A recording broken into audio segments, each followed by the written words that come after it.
আমারটা প্রতিবেদনে দিছে যে হরিণ বেশি আমার কৌটিপতি বলে ব্যবসা করেছে, কৌটিপতি আপনার সম্বন্ধে এটা বলেছে অসম্বন্ধে লেখে অসুবিধাটা আসে লেখে। দেখো হরিণ পালা আমার শখ, আমি পালিছি, মানুষের কথা যতই যা হোক গরু পালো লাভ হলো, হরিণ পালা আমার শখ। হরিণ আমার দেখতে ভালো লাগে, সুন্দর জিনিস। হরিণ কয়জনের ভিতরে থাকে, হরিণ কয়জন পালতে পারে, কার কয়টা ফাটা, লস গেলে আমি পালি। আর সময় হরিণের সময় রাজকীয় জিনিস, লস হলে আমি পালমো, না কমে দিয়ে না কম করে দিয়ে আমি পালমো। পাটি পালে আমি বিক্রি করে দিব, দিয়ে কিছু থুমো। বহু লোক পালে, আমার তো হরিণে বহু খামার হয়েছে, জয়পুরহাট খামার হয়েছে, সান্তাহাট আছে, বহু জায়গাতে আমার হরিণ খামার হয়েছে, ঢাকার ভিতরে গেছে বহু জায়গাতে 100-150টা হরিণ বিক্রি করেছি।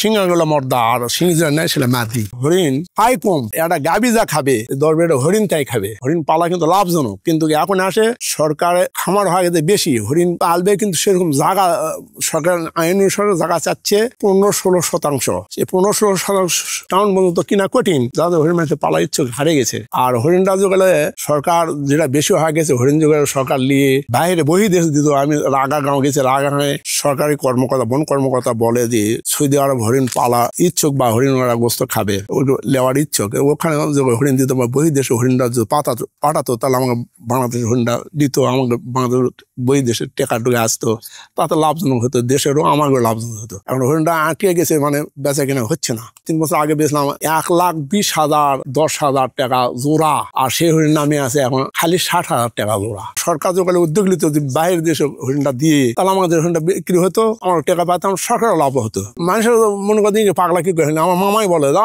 কোন কথা রে, এই হরিণ নিয়ে আছে তখন আমার 70,000 টাকা মতো, 20,000-30,000 টাকা বিঘা জমি।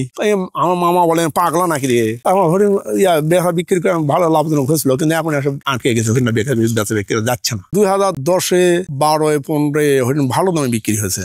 আর এখন আসে হরিণ বাজার কমে গেছে, যে হরিণ খামার বেশি হয়ে গেছে, হরিণ প্রোডাকশন বেশি হয়ে গেছে বাংলাদেশে। এই হরিণটা সরকার নিত তাহলে খুব সুবিধা হতো, নিয়ে দোকান বাইরে দিয়ে দিত। আমি বিক্রি করতে চাচ্ছি তো বেচা যাচ্ছে না, চিড়িয়াখানা বগুড়াও নেই, চিড়িয়াখানা ঢাকা যা লাগে। হ্যাঁ এই গতকালকে মহিলারা আসলে বহুগুলা দূর থেকেও আসে, দূর থেকে আসে নাকি এরা মানুষ থেকে ভয় করে, মানুষের থেকে ভয় করে, কিন্তু এরা খুব ভীত প্রাণী। মানুষ বন বিভাগ দায়িত্ব তৈলা মাথা প্রতি 1,000 টাকা ট্যাক্স দেওয়া লাগে। হরিণ পালতে গেলে মাথা প্রতি 1,000 টাকা ট্যাক্স দিতে হয় প্রতি বছর, তারপর লাইসেন্স ফি দেওয়া লাগে। এরাই তো চিন্তা লয়, আমরা পালমো খাতে পারবো না, এরা সরকার যখন দিত পালবে খাবে বিক্রি করবে, গোস্ত বিক্রি করবে, তাহলে সুবিধা লয়। হরিণের নিয়ম হলো প্রথম আপনি মানে শখ হিসাবে শৌখিন লাইসেন্স পাবেন, 2টা নিয়ে গেলে বা 4টা নিয়ে শৌখিন লাইসেন্স। তারপর যখন 10টার উপরে যাবে আপনার খামার লাইসেন্স করতে হবে। বাচ্চারা ওই দুধ খায়, মায়ের দুধ খায়, দুধ আমরা যে মানুষ খাবে এরকম পাওয়া যাবে না। ওর বাচ্চা মানুষ করবে, বাচ্চা আমি বড় করবে, বাচ্চা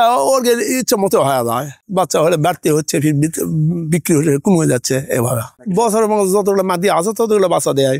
অনেক সব মানে যখন অনেক গরম হয় সব মর্দাটা কিছু কিছু খুব সুন্দর ভাবে ইয়া করে, আর মাদিরা ধরা দেয় না, ধরা দেয় না, মানে ওরা আকর্ষণ টানিয়ে নেয়। কি হবে আকর্ষণ পুরুষের বাড়ানো যায়, বের করে মর্দারের সঙ্গে। আবার সকালবেলা খাওয়া দেওয়া হয় সকালে 8-9টার দিকে, আর ওই সুন্দর আগ পর্যন্ত। আর দুপুরে 1 ফিটা ঘাস দেওয়া লাগে, ঘুমর ভুসি ভাতও দেওয়া হয়, ঘুমর ভুসি দেওয়া হয়। ঢাকা গাজীপুরে হরিণ আছে আমাদের শুনিলেন, ওরা বিক্রি করতে পারতেছে না। ওর হরিণ হয়ে গেছে 40-50, এখন মতো বেশি হয়ে গেছে। ওরা আমার কাছে বলেছে দেখুন আপনি হরিণ